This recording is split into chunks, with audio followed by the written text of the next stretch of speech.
عزیزان این دنیا جوانیش هم 2 روز پس میگذرند، شادیش هم از خفاش غم دارد، خرسندیش از خفاش ماتم دارد، تن صحتیش از خفاش بیماری دارد. کدام ما سال دراز تن صحت هستیم؟ یک دندان درد طاقت نداریم. اگر بیمارخانه را امروز رو ببینی جای خالی نیست. آخرش این است. بایگریش در آخرش کمبغلی دارد، پادشاهیش آخرش گدایی دارد. ببینید معمر کدافر حالش چی شد، حسن مبارک حالش چی شد. حیاتش آخرش مرگ دارد. گفتی حضرت مولوی نه لایق بر غرور است و نه عرض اعتمادی ها، نمی ارزد به این حرفی که کس گوید به من داده است. اما حیات آخرت حیات جاودانی است. جوانیش دیگه پیری نداره، شادیش دیگه غم نداره، خرسندیش دیگه ماتم نداره. اونجا عزیزان من غمی کار نمیخورید دیگر.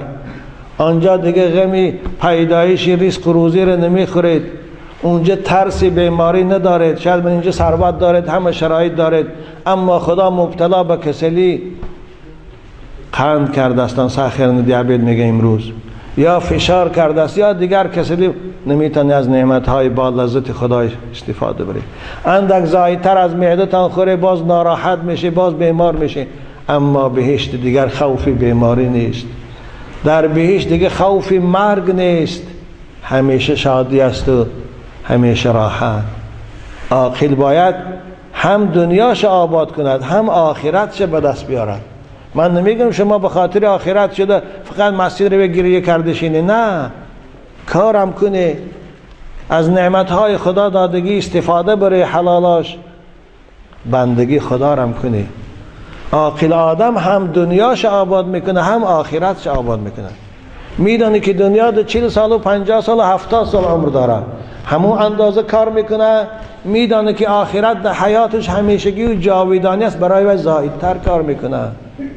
آخر عزیزان من، آن چیزی که درباره آخرت ما صحبت میکنیم این سخن خداست، این سخن پیغمبر است، این سخن صاحبای مذهب و دوستای خداست. نخواد که آدم این سخنها رو شنیده بی پروا باشد. اگر شما نشسته باشه یک کودک از زمین بیرون فریاد کنه که آی امکی در پشت یک کژدم چسبیده، همون کودک گپ گرفته از جا پریده میخیزی کستان تو میپرتایی. های شاید او دروغ گفت، خوب شاید راست هم باشه، کژدم شاید نگذد.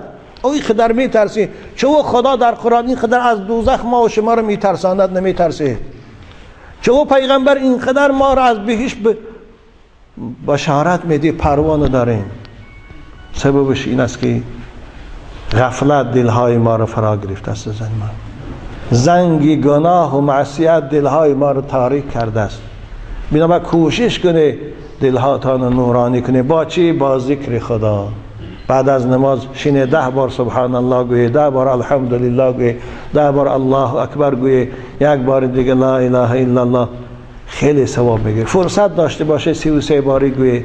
خدا بنده های ذاکرش دوست میداره. سبق المفردون قالوا یا رسول الله و من المفردون قال الذاکرون الله کثیرا و الذاکرات.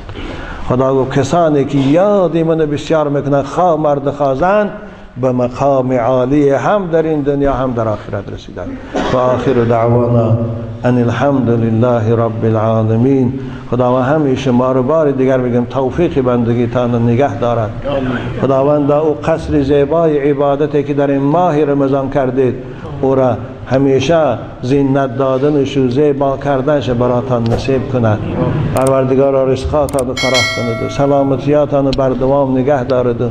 جوانای ما رو باز هر آرزویی که داشته باشند خدا رساند و بعد از انجام این سفر کاری خدای باز به وطنشان سالم بازگرداند. آمین. خدا همتون نگه دارد.